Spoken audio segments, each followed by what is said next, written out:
Selamat malam Sobat Misteri, kita kembali bertemu di Mirror Story. Selama 30 menit ke depan, aku Gusti Gina akan mengajak kalian masuk ke zona horor weekend Cek TV. Malam ini, aku sudah menyiapkan kisah-kisah dan kasus-kasus misteri paling mencekam. Masih bersama My Creepy Haunted Mirror dalam Misteri and Horror Mirror Story. Sobat Misteri, di episode kali ini aku telah menyiapkan beberapa kisah mengejutkan yang terjadi di beberapa belahan dunia dan tentunya penuh dengan misteri yang menyelimuti di dalamnya. Berikut kita saksikan kisah-kisah. Kisah pertama adalah kisah misteri di Gunung Guntur. Sobat Misteri, Afrizal, warga kecamatan Cilawu, Kabupaten Garut sempat dilaporkan hilang di Gunung Guntur beberapa waktu lalu. Pada 3 Juli 2020 lalu, dia bersama 4 rekannya mendaki dan memasang tenda di pos 3 pendakian. Namun saat 4 Juli 2020 pagi, Afrizal menghilang dari tenda. Teman-temannya bingung dan kemudian mencoba mencari Afrizal, namun tak kunjung kembali. Sore harinya mereka memutuskan untuk menunggu di pos 1. Setelah rekannya menunggu hingga sore hari, Afrizal tak kunjung datang. Mereka pun memutuskan untuk pulang dan melaporkannya kepada orang tua Afrizal. Saat pihak keluarga tahu, pencarian pun mulai dilakukan, namun terhenti karena kondisi sudah malam. Pihak keluarga pun kembali dan dijemput di pos 1, sementara pencarian dilanjutkan lagi esok harinya. Setelah pencarian dilakukan oleh tim gabungan seperti dari Basarnas, TNI, Polri, BPBD, dan masyarakat, korban berhasil ditemukan sekitar pukul 9 pagi dalam keadaan selamat oleh petugas parkir yang bernama Entis Sutisna. Sutisna mengaku melakukan pencarian dari pukul 6 pagi ke sekitar pos 3 dengan menggunakan jalur yang berbeda dengan tim SAR gabungan lainnya. Dia menyebutkan beberapa saat setelah sampai di sekitar lokasi, dia pun sempat merasa kelelahan hingga akhirnya berpasrah diri kepada Tuhan dan melakukan doa sebisanya.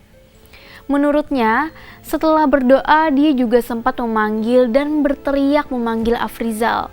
Dan beruntung ada jawaban dari Afrizal.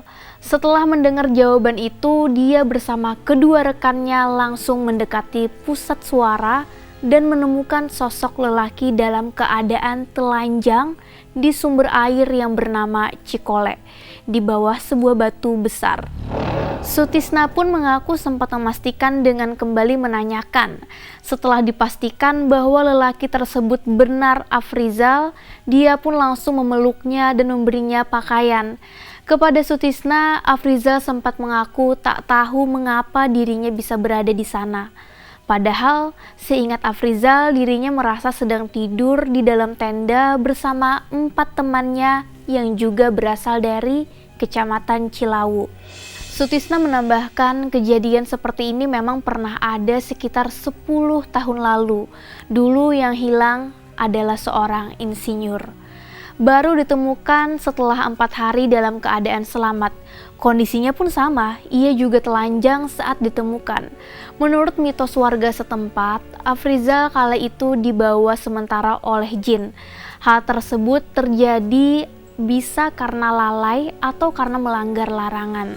Nah Sobat Misteri, hal ini bisa menjadi pengingat kita untuk selalu menjaga diri dimanapun kita berada dan tentunya hormati aturan-aturannya.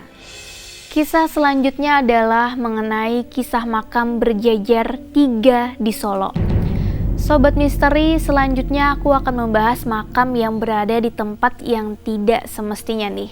Yaitu ada 3 makam berjejer tanpa nama yang berada di pertigaan Jalan Kampung Gabudan, Kelurahan Baluwarti, Kecamatan Pasar Kliwon, Solo. Jika diulas dari segi sejarahnya, 3 makam ini menurut salah satu seorang ketua komunitas sejarah merupakan makam 3 bayi yang pernah hanyut tenggelam dan dimakamkan di tempat tersebut. Namun dari segi pola bentuk makam dan letaknya, Pengamat berpendapat bahwa makam tersebut adalah makam bayi Miskram atau makam janin bayi yang meninggal dunia sebelum waktunya lahir. Lebih lanjut, jika melihat dari segi sejarahnya, pengamat berkesimpulan bahwa makam tersebut sudah ada sebelum Keraton Solo dibangun. Dulu di lokasi tersebut ada sebuah desa bernama Desa Gentan. Itu di sekitar komplek Mangkubumen yang kemudian menjadi Kampung Gambuhan. Nah, kemungkinan besar makam ini ada di masa itu dan dijadikan sebuah punden. Gimana Sobat Misteri? Apa di tempat kamu tinggal juga ada hal unik seperti ini? Sobat Misteri, setelah yang satu ini akan aku hadirkan kisah misteri lainnya yang gak kalah misterius dan menegangkan. So, stay with me on Mirror Story.